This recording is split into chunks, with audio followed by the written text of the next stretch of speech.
ibu-ibu yang telah hadir dengan dari undangan yang saya berikan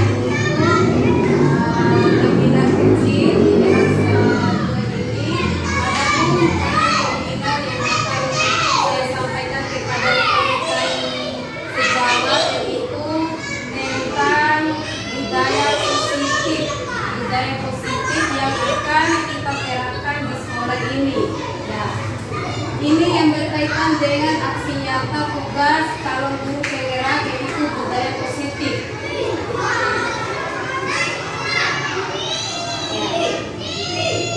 Untuk membangun budaya yang positif, sekolah perlu menyediakan lingkungan yang positif, aman dan nyaman agar murid-murid mampu berpikir, bertindak, dan menciptakan dengan merdeka, mandiri, dan bertanggung jawab. Maksud dari di sini yang isi dari apa yang saya paparkan ini, yaitu bagaimana cara kita itu memberikan budaya yang positif atau tingkah laku yang baik kepada siswa kita. Ya, salah satu strategi yang perlu ditinjau ulang adalah bentuk disiplin yang akan dijadikan yang dijalankan selama ini di sekolah-sekolah kita. Ya, lazimnya disiplin dikaitkan dengan kontrol. Ya, apa itu kontrol? Biasanya kita kan mengontrol apa yang akan atau yang ingin dilakukan siswa itu, kita itu ingin mengontrol. Tapi sekarang itu sudah tidak dilakukan seperti itu lagi karena siswa itu sudah diberikan kemerdekaan. Dalam hal ini, kontrol guru dalam menghadapi murid berdasarkan paparan Dr. William Blaise dalam kontrol teori untuk meluruskan beberapa miskonsepsi tentang kontrol. Ilustrasi pertama yang kaitan dengan kontrol. Yang pertama yaitu guru mengontrol murid. Maksudnya seperti apa? Kaitannya dengan apa? Ya, pada dasarnya kita tidak dapat memaksa murid untuk berbuat sesuatu jikalau murid tersebut memilih untuk tidak melakukannya, walaupun tampaknya kita sedang mengontrol perilaku murid tersebut. Hal ini karena murid tersebut sedang menginginkan dirinya dikontrol. Saat itu bentuk kontrol guru menjadi kebutuhan dasar yang dipilih murid tersebut. Teori kontrol menyatakan bahwa semua perilaku memiliki tujuan, bahkan terhadap perilaku yang tidak disukai.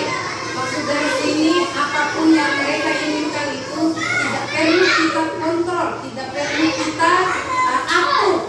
Itulah maksudnya itu. Pasti bahwa semua penguatan positif, efektif dalam dan bermanfaat. Penguatan positif atau bujukan adalah bentuk-bentuk kontrol. Berarti kalau kita membujuk siswa itu termasuk suatu yang harus kita kontrol. Ya, kita kontrol siswa itu, mengontrol ya, apa yang diinginkan siswa itu, maunya kita itu sesuai kemauan kita yang kita inginkan terhadap siswa. Dari situ semuanya tidak boleh dilakukan. Biarkan dan bebaskan siswa itu sesuai keinginannya.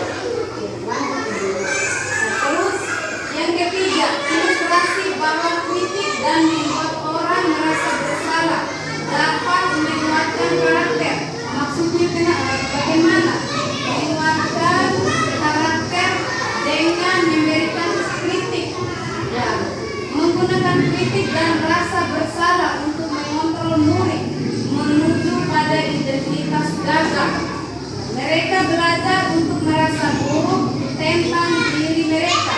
Mereka mengembangkan dialog diri yang negatif. Kadangkala sulit bagi guru untuk mengidentifikasi bahwa mereka melakukan perilaku ini, karena seringkali guru cukup menggunakan suara halus untuk menyampaikan pesan negatif. Maksud dari sini, misalkan ada kesalahan anak siswa kita atau anak-anak itu datang sekolah tidak menggunakan pakai sepatu atau seragam sesuai setiap hari. Kita datang mengambil anak-anak itu, kita kasih, jangan gak usah kasih bahasa kasar, kasihlah bahasa yang halus. Ya, terus yang keempat, ilustrasi bahwa kritik dan membuat orang merasa bersalah dapat menguatkan karakter. Menggunakan kritik dan rasa bersalah untuk mengontrol murid menuju pada identitas gagal. Mereka belajar untuk merasa buruk tentang diri mereka. Mereka mengembangkan dialog diri yang negatif, kadang-kadang sulit bagi diri untuk mengidentifikasi bahwa mereka melakukan perilaku ini, karena seringkali belum cukup menggunakan suara halus. Terus yang kelima, ilustrasi bahwa orang dewasa memiliki hak untuk memaksa. Memaksa dalam hal apa yang kaitan dengan ini? Banyak orang dewasa yang percaya bahwa mereka memiliki tanggung jawab untuk membuat murid-murid berbuat hal-hal tertentu. Ya, dalam kaitan itu, sesalah apapun murid didik kita itu, jangan sekali-kali memberikan kata-kata kasar kepada anak siswa kita. Kalau mereka belum bisa, ya kita usahakan untuk memberikan bahasa yang halus, ajari dengan yang sopan santun, bagaimana cara anak-anak kita itu supaya bisa berubah ke depannya. Ingin membuat kemajuan perlahan, sedikit-sedikit ubahlah sikap atau perilaku Anda. Ya, kalau anak siswa itu mau kita rubah, jangan rubah secara langsung, rubahlah anak-anak itu secara perlahan-lahan, mulai dari diri kita. Maksudnya kalau anak-anak kita itu mau kita disiplinkan, datanglah kita itu yang memberikan contoh, datang sekolah lebih awal dari siswa.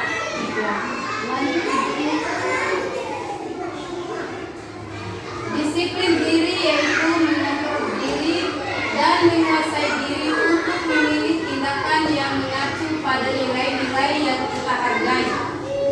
Dengan kata lain, seseorang yang memiliki disiplin terhadap apa yang dilakukannya karena mereka berdasarkan tindakan mereka pada nilai-nilai kebajikan universal.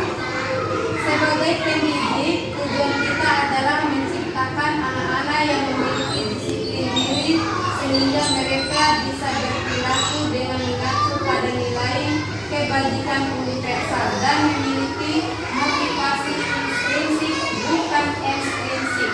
Nah, dari sini marilah kita memberikan contoh yang baik kepada siswa, berilah kebebasan yang sebanyak-banyaknya, jangan pernah mengontrol siswa itu sesuai dengan keinginan kita.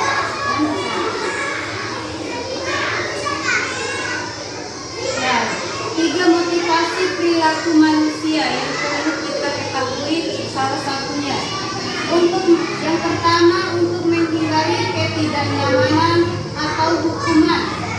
Ya, dalam hal ini yaitu menghindari masalah yang mungkin akan muncul dan berpengaruh pada mereka secara fisik.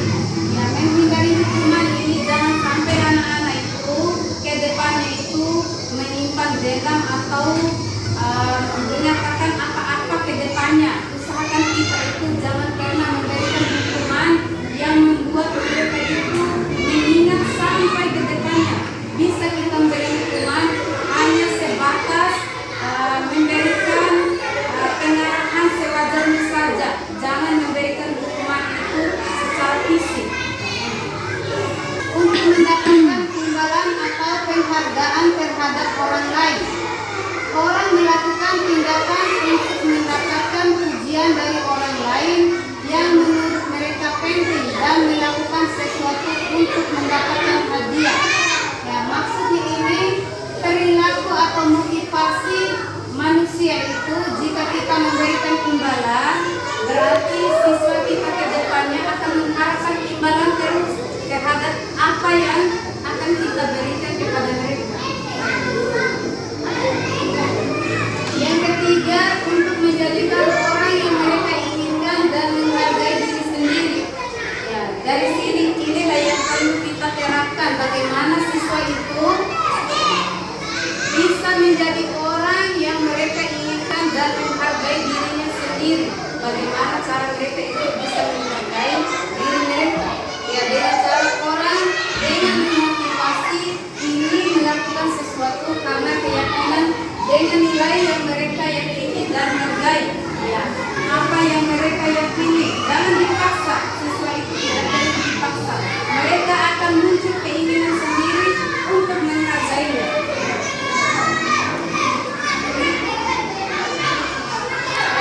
Tujuan dari disiplin positif adalah menanamkan motivasi yang ketiga pada murid-murid kita, yaitu menjadi orang yang mereka inginkan dan menghargai diri sendiri dengan nilai-nilai yang mereka percayai. Ya, inilah tujuan saya paparkan bagaimana cara menerapkan disiplin positif, yaitu bagaimana anak-anak itu menjadikan diri mereka itu lebih menghargai diri sendiri dan percaya akan kemampuan mereka.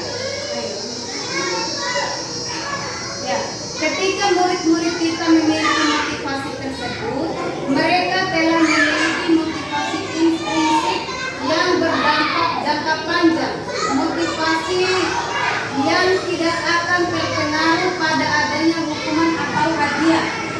Jika kita memberikan motivasi atau kebebasan kepada siswa, mereka akan melakukan segala sesuatu itu tidak perlu dengan motivasi atau sebuah hadiah. Ya, cukup mereka sadar diri, oh berarti ini harus saya kerjakan. Saya ingin pintar, saya harus belajar. Tidak perlu guru itu memberikan motivasi atau hadiah. Dari apa yang kita terapkan, dari apa yang kita berikan pemahaman sedikit demi sedikit, mereka akan paham dengan sendirinya.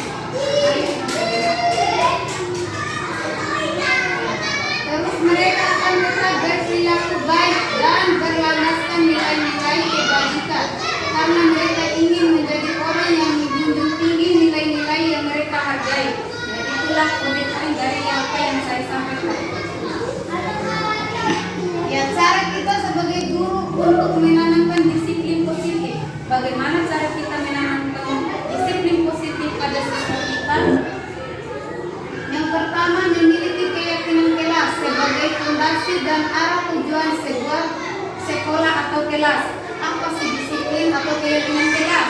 Keyakinan kelas itu sama sepertinya yang biasa kita lakukan, yaitu peraturan.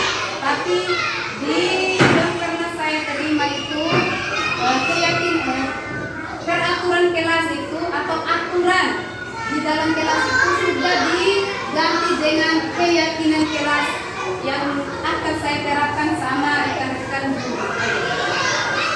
Yang kedua, setiap tindakan atau perilaku yang kita lakukan di dalam kelas dapat menentukan terciptanya sebuah lingkungan positif.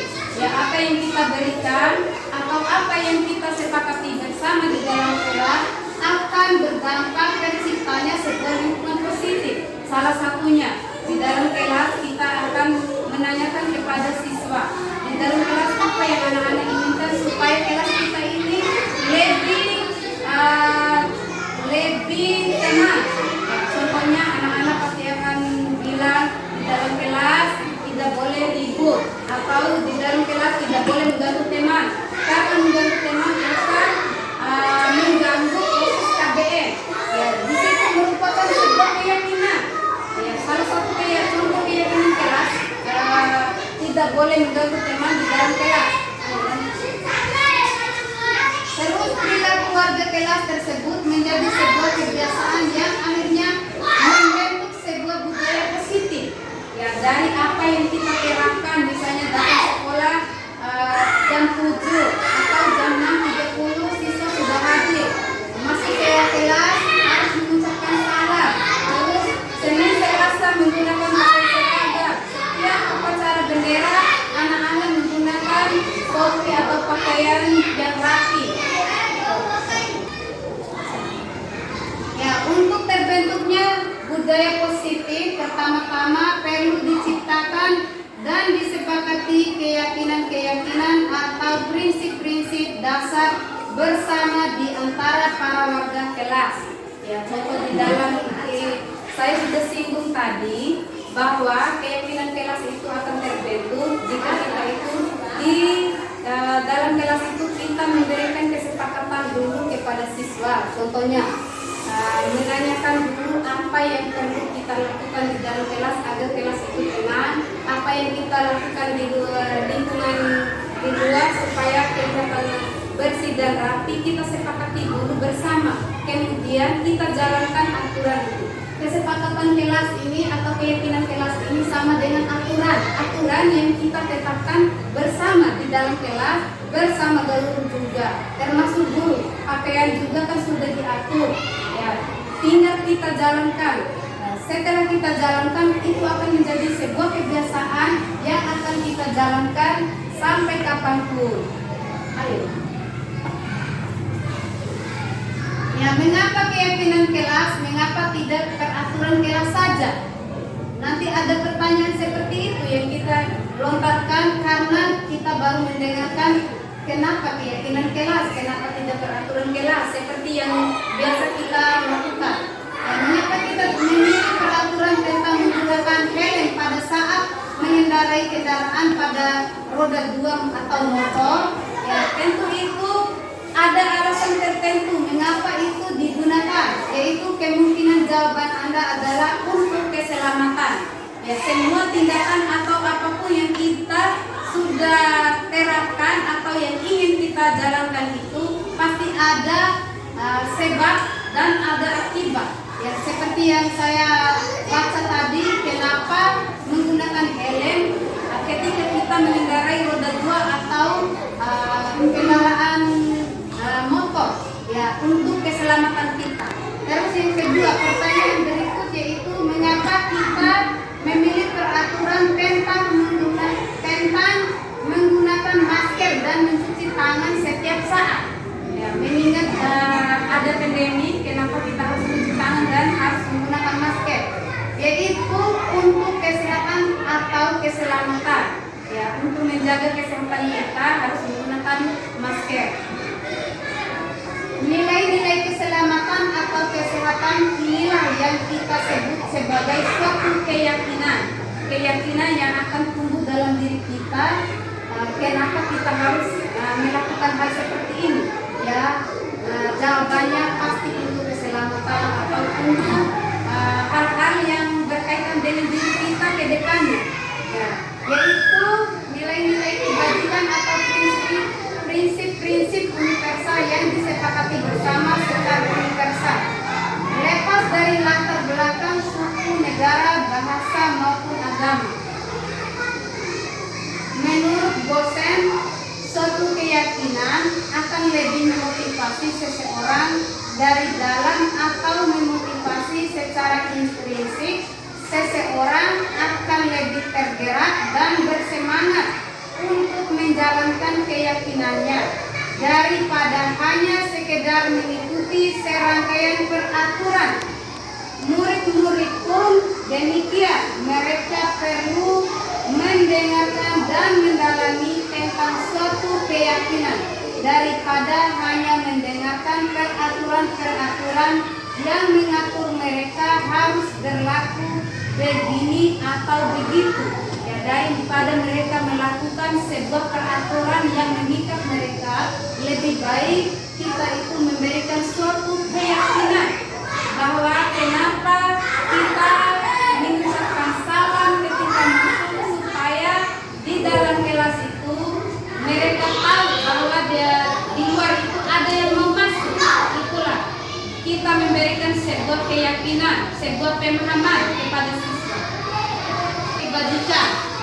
Yang pertama, kembalikan barang ke tempatnya. Ini salah satu contoh sebuah keyakinan atau nilai kebajikan yang perlu atau yang akan kita coba untuk kita terapkan. Mengembalikan barang ke tempatnya. Misalnya buku sudah kita ambil untuk kita baca, posisi buku itu ada di rak, kita kembalikan kepada posisinya supaya terlihat rapi. Dilarang mengganggu orang lain, ya, yang berkaitan dengan kesopanan. Supaya ada kesopanan, kita itu kalau mengganggu orang kan tidak sopan. Hadir di sekolah 5 menit sebelum pembelajaran dimulai, berkaitan dengan kedisiplinan. Dilarang melakukan kekerasan, berkaitan dengan keamanan yang ada di sekolah, di lingkungan sekolah atau di lingkungan kelas. Dilarang menggunakan narkoba, berkaitan dengan keamanan. Bergantian atau menunggu giliran, kedisiplinan. Dilarang merokok, kesehatan. Gunakan masker, keselamatan. Berjalan di kelas atau koridor, disiplin. Dalam menjalankan peraturan ataupun keyakinan kelas, bila mana ada suatu pelanggaran, tentunya sesuatu harus terjadi. Untuk itu kita perlu meninjau ulang penegakan peraturan atau keyakinan kelas kita selama ini. Penerapan terhadap suatu pelanggaran bisa dalam bentuk hukuman atau sanksi atau berupa restitusi. Bentuk sanksi untuk lingkungan pendidikan disesuaikan menjadi konsekuensi. Pemahaman konsekuensi adalah setiap tindakan atau perbuatan pasti akan berkonsekuensi baik atau kurang baik. Maksud dari sini kan berupa restitusi. Restitusi itu bahasa Bimbanya kita itu muakataho. Berilah pemahaman yang terbaik untuk siswa. Contohnya anak-anak melanggar peraturan, kita kasih tahu dulu, terus kita panggil mereka, kita beri arahan yang akan memberikan pemahaman kepada dia. Maret 1995 mengemukakan baik penghargaan maupun hukuman adalah cara-cara mengontrol perilaku seseorang yang menghancurkan potensi untuk pembelajaran yang sesungguhnya. Dan jika kita memberikan hukuman kepada siswa, contohnya hukuman itu berupa apa? Ya, berupa berdiri di depan kelas. Nanti kan anak-anak akan merasa minder. Itulah sebuah itu yang dilarang di dalam kelas atau di lingkungan sekolah. Yang menurutku secara ideal tindakan belajar itu sendiri adalah penghargaan sesungguhnya. Alasan mengapa penghargaan justru sama seperti menghukum seseorang. Mengapa sebuah penghargaan itu justru sama seperti menghukum seseorang? Yang pertama, pengaruh jangka pendek atau jangka panjang. Jika kita menggunakan penghargaan lagi dan lagi, maka orang tersebut akan bergantung pada penghargaan yang diberikan serta kehilangan motivasi dari dalam. Maksud dari sini, jika kita memberikan penghargaan, ya ke depan lagi, kalau dia tidak dikasih penghargaan atau wati siroire tinggawan maju tadi tinggawan dulu. Oleh sebab itu cukup memberikan pelajaran saja. Ya, yang kedua, penghargaan tidak efektif. Jika saya mengharapkan suatu penghargaan dan tidak mendapatkannya, maka saya akan kecewa dan berkecil hati. Serta kemungkinan lain kali saya tidak akan berusaha sekeras sebelumnya. Contohnya, penghargaan tidak efektif ini jika kita memberikan sebuah, misalnya siapa yang mau tampil ke depan, ibu akan memberikan buku yang tampil maju. Kalau dia tidak dapat giliran, misalnya 4 saja yang kita siapkan buku. Kalau sudah selesai dari 4 buku ini, mereka tidak akan mau maju. Oleh sebab itu, usahakan sebagai guru kita ini jangan pernah memberikan penghargaan yang tidak efektif, karena itu akan memberikan motivasi yang paling besar kepada siswa untuk tidak mau tampil. Yang ketiga, penghargaan merusak hubungan. Ya, bagaimana sebuah penghargaan itu dapat merusak hubungan? Ya, ketika seorang diberi penghargaan atau dipuji di depan orang banyak, maka yang lain akan merasa iri dan sebagian dari mereka akan tidak menyukai orang yang diberikan penghargaan tersebut. Ya, usahakan kita tidak perlu memberikan penghargaan berupa pujian kepada siswa kita. Ya, kadangkala di dalam kelas itu sering kali kita bilang itu, aduh anakku pintar sekali atau baik sekali atau anak itu memang pintar sekali. Kedepannya kalau dia ketika memenuhi atau melihat dari apa yang dia sudah lakukan selama ini, dia tidak akan mau bekerja, terus akan merusak hubungan anak-anak. Misalnya kita memberikan pujian pada si A, anak-anak si B itu sama juga sih kepintarannya, tapi karena kita memuji si A terus, akhirnya anak-anak yang lain merasa iri, padahal yang lain juga kan sama. Yang keempat, penghargaan mengurangi ketepatan. Anak laki-laki yang dibayar membuat lebih banyak kesalahan. Anak-anak yang mendapatkan termen jawabannya banyak yang tidak tepat dibandingkan anak-anak yang hanya diberi satu jawabannya benar. Maksud dari ini penghargaan mengurangi ketepatan. Gara-gara kita memberikan hadiah sehingga anak-anak itu kan mana yang lebih cepat itu beri hadiah. Kadang-kala karena ingin hadiah, ingin mendapatkan hadiah, kadang-kala anak-anak itu kurang tepat memberikan jawaban. Ya, penghargaan menghukum. Penghargaan menghukum, mereka tidak akan mendapatkan penghargaan misalnya dalam sistem ranking. Mereka yang mendapatkan ranking kedua akan merasa dihukum.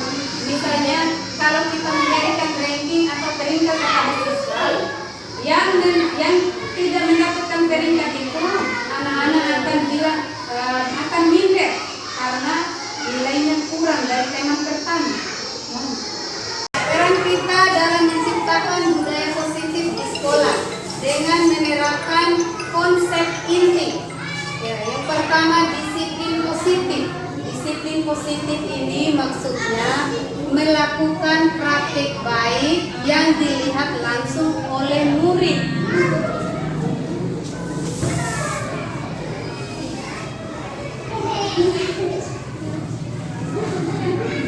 Ya, terus motivasi perilaku manusia.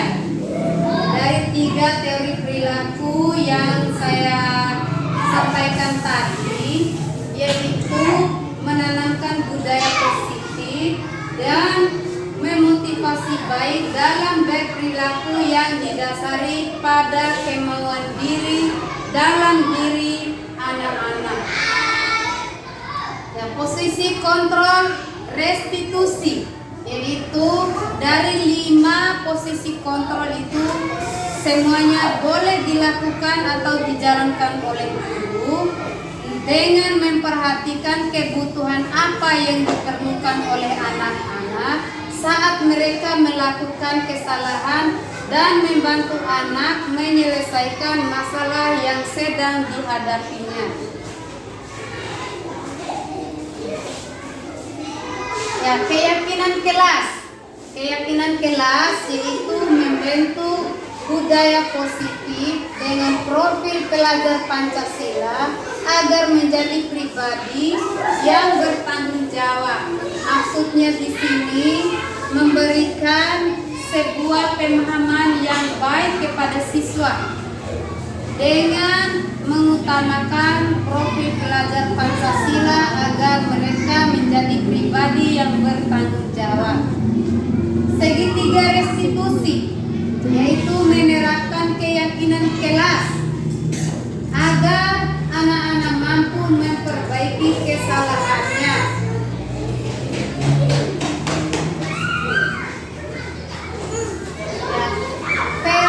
Peran saya atau peran kita sebagai guru yaitu menciptakan budaya positif di sekolah berdasarkan filosofi Ki Hajar Dewantara, yakni sesuai dengan semboyan Ingarso Suntulada Imadiamang Harsa dan Puri Handayani, yaitu menuntut anak sesuai dengan minat dan bakatnya. Nilai dan peran guru penggerak menerapkan IA dengan konsep Bagja. Bagja ini